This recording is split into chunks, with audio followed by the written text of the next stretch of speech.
Pemirsa, tahapan kampanye akan segera berakhir. Para peserta Pilpres 2024 terus berkeliling menjejakkan dirinya dan mensosialisasikan program-programnya kepada masyarakat. Seiring berjalannya waktu, dinamika gelombang dukungan pun terjadi bagi tiga paslon, baik itu Anies Gus Imin, Prabowo Gibran, dan juga Ganjar Mahfud. Berbagai hasil survei pun dirilis oleh berbagai lembaga survei pada kontestasi pemilu 2024. Namun, apapun bisa terjadi karena hasil real akan diketahui setelah pemungutan suara pada 14 Februari mendatang. Cukup menarik untuk mengetahui peta kekuatan paslon di provinsi yang menjadi lumbung suara nasional dan begitu diperebutkan oleh tim pemenangan. Selama 3 hari, kami menghadirkan para ketua tim pemenangan daerah mulai dari paslon 01 Anies Muhaimin, paslon nomor 2 Prabowo Gibran, dan juga paslon 03 Ganjar Mahfud. Untuk membahasnya lebih lanjut, kita akan berbincang dengan salah satu penggawa tim pemenangan paslon nomor 01 Anies Baswedan dan Muhaimin Iskandar yang telah hadir di studio. Ketua Tim Pemenangan Daerah atau TPD paslon nomor urut 1 Provinsi Jawa Barat, Bapak Haru Suandaru. Assalamualaikum Pak Haru. Assalamualaikum. Terima kasih Hatur Nuhun Pak Haru sudah bergabung di Ainus Jabar dalam program Gaspol kali ini. Pak Haru, kalau kita lihat ini masa kampanye sudah semakin sedikit ya Pak ya. Sudah menghitung hari akan berakhir di tanggal 10 Februari 2024. Hingga saat ini apa yang sudah dilakukan terutama oleh tim pemenangan daerah untuk pasangan calon nomor urut 1 untuk Anies Baswedan dan juga Muhaimin Iskandar untuk merebut suara di Jawa Barat ini, Pak Haru? Iya, saya kira sangat besarnya perhatian Pak Anies, Pak Muhaimin ke Jawa Barat, karena kan Jawa Barat ini kan DPT terbesar ya di Indonesia, 35 juta. Yeah. Bahkan hari pertama itu Pak Anies sudah dari Jakarta langsung ke Jawa Barat. Gitu ya.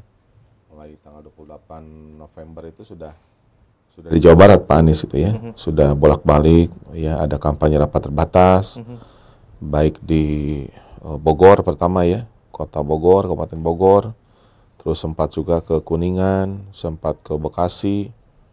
Ya saya kira sebagian besar terakhir kita ketemu Pak Anies di Purwakarta ya.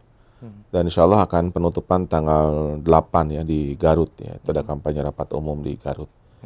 Jadi Jabar mendapat perhatian yang menurut saya cukup tinggi dari Pak Anies, Pak Muhaimin, bahkan istri Pak Anies juga Bu Ferry sudah beberapa kali juga ke Jawa Barat.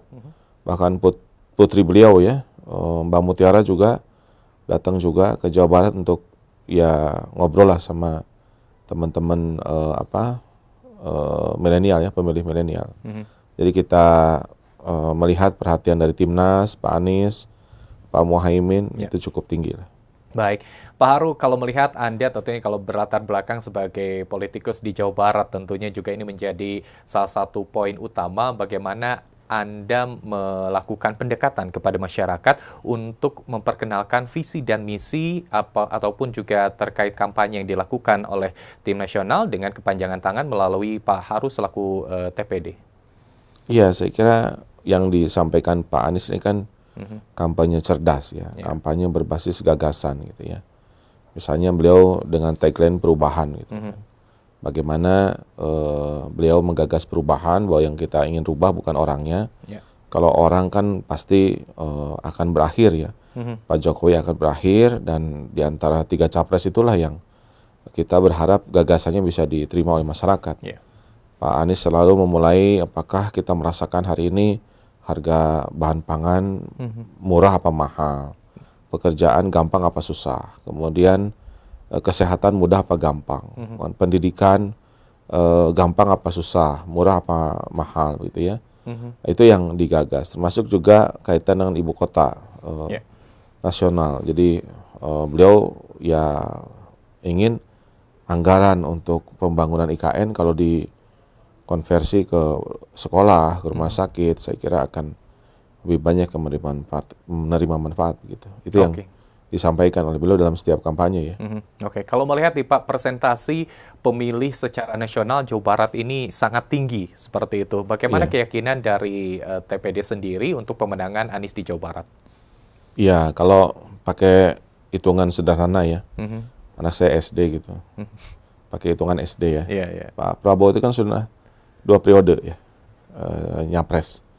Di Jabar selalu 60%. Pak Jokowi selalu dikasih 40%. Baik beliau sebagai capres, bahkan sebagai presiden incumbent, tetap aja persentasenya 40%. Sekarang kalau Pak Jokowinya 40%, Pak Prabowo-nya 60%, Pak Jokowi dukung Pak Prabowo, kan jadi 100%. Gitu kan. Tapi Pak Prabowo kenapa dapat 60%? Karena berbeda pendapat dengan Pak Jokowi kan. Yeah. Jadi 100% Pak Jokowi, 100% Pak Prabowo itu artinya 100% tidak Pak Jokowi, tidak Pak Prabowo gitu. Okay. Jawa Barat itu. Itu yang kita lihat ya. Artinya masyarakat akan menilai gitu ya, sejauh ini seberapa besar mereka akan setuju dengan Pak Prabowo, dengan Pak Jokowi begitu ya. Dan juga tidak setuju dengan yang mereka tawarkan program-programnya, justru memilih yang lain misalnya gitu kan. Nah, ini yang saya kira ada optimisme kita gitu. Toh di survei juga belum pernah tuh surveinya 100% Pak Prabowo gitu kan. Yang lain 0 gitu ya, Pak Anies 0, Pak Ganjar 0 kan tidak begitu posisinya. Jadi saya kira kita punya optimisme mendekati tanggal 14 Februari, survei Pak Anies itu cenderungnya terus meningkat gitu. Jadi kita optimis lah. Oke. Dan juga melihat di Jawa Barat ini kan cukup banyak berbeda-beda wilayah, berbeda-beda juga cara treatment kepada masyarakat. Seperti apa TPD sendiri melakukan treatment ke masing-masing wilayah dengan perbedaan sendiri di Jawa Barat nih Pak? Iya, jadi ada kota kabupaten yang basis PKS. Artinya di situ PKS di antara 3 partai pengusung itu suaranya paling banyak. Ada juga yang PKB, ada juga yang Nasdem gitu ya. Kalau Partai Umat kan baru ikut gitu ya. Nah, jadi dari situ kita optimis di basis PKS, di basis PKB, di basis Nasdem, itu insya Allah suara Pak Anies juga akan terus meningkat. Jadi yang membuat kita optimis itu ada pertumbuhan dari survei. Pak Anies mulai ketika sendirian, waktu itu kan ragu-ragu, nih Pak Anies bisa maju nggak gitu kan. Kemudian siapa nih, mau sama Pak AHY atau siapa kan gitu. Akhirnya sama Caimin. Oh, sama Caimin berarti sama PKB. Oh, berarti ini Muhammadiyah dengan NU bersatu gitu kan. Oh, di Jatim basis PKB gitu kan. Jadi ada optimisme gitu kan. Sehingga akhirnya kemudian tumbuhlah gitu ya harapan, dan kita melihat tadi ada pertumbuhan ya. Dan saya kira cukup senang lah dengan adanya pertumbuhan hasil survei itu. Sementara yang kita hadapi kan Pak Prabowo gitu kan didukung Pak Jokowi kan, wah saya kira nggak main-main ini kan gitu ya. Artinya pengaruhnya kan luar biasa. Kita berada di antara itu semua. Berarti lumbung-lumbung suara untuk pemenangan paslon 01 ini terus bertambah ya Pak ya hingga saat ini. Insya Allah. Baik. Nanti kita lanjutkan kembali nih Pak Haru, terutama juga melihat seperti apa harapan yang dititipkan oleh masyarakat ketika berada di lapangan kepada pasangan calon nomor urut 01. Dan pemirsa, nanti kita akan lanjutkan kembali perbincangan kita bersama Ketua Tim Pemenangan Daerah atau TPD, Bapak Haru Swandaru. Tetaplah bersama kami dalam program Gaspol Menggagas Politik.